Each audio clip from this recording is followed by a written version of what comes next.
ఈరోజు మా పిల్లలు పన్నీర్ కర్రీ చపాతీ చేయమన్నారు. ఇప్పుడు చపాతీ పాటు రెడీ చేసుకున్నాను.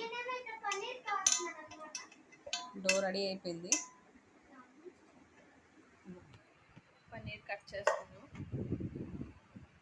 కర్రీ కోసం టొమాటో ఆనియన్స్ కొంచెం ఫ్రై చేసి బాయిల్ చేసి ఉంచుకున్నాను. దీన్ని మిక్సీ చేసేస్తే పన్నీర్ కర్రీ అయిపోతుంది, చేసుకోవచ్చు. పన్నీర్ కట్ చేస్తున్నాను, ముక్కలు అవుతున్నాయి.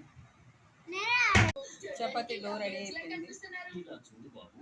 ఉల్లిపాయ టమాటా ఆయిల్ వేసి కొంచెం వేపిన తర్వాత కొంచెం వాటర్ వేసి బాయిల్ చేసుకోవాలి. ఆ తర్వాత దీన్ని మిక్సీ చేసేసుకోవడమే. ఇది కొన్ని మిక్సీ చేసుకుంటే ఇలా పేస్ట్ లాగా వస్తుంది.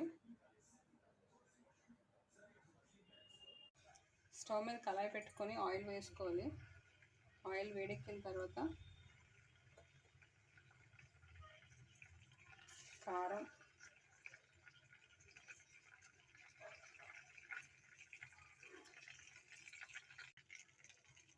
కొంచెం పసుపు,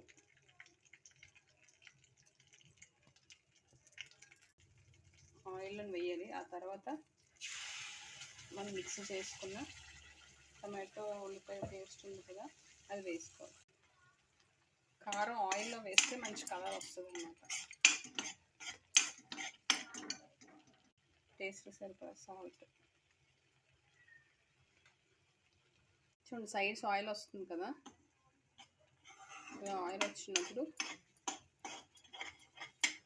కొంచెం వాటర్ వేసుకోవాలి. వాటర్ వేసి ఇది ఇలా బాయిల్ అవ్వాలి. ఇంకా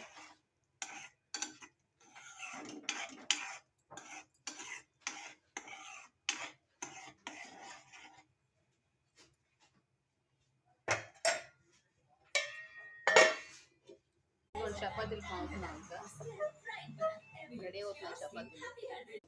గ్రేవీ దగ్గర పడిన తర్వాత పన్నీర్ వేసేసుకోవడం. అందులో కొంచెం ధనియాల పొడి, జీలకర్ర పొడి, మసాలా పౌడర్ కూడా వేయాలి.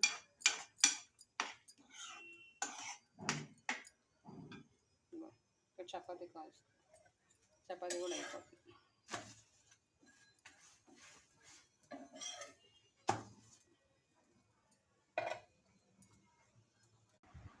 Chapati with paneer curry ready అయిపోయింది.